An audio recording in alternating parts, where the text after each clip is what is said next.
ادع إلى سبيل ربك بالحكمة والموعظة الحسنة وجادلهم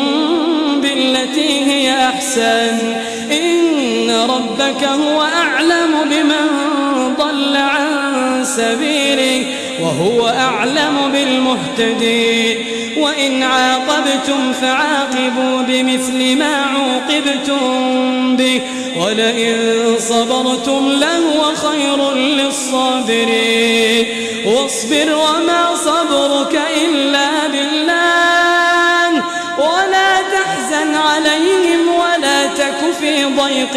مما يمكرون إن الله مع الذين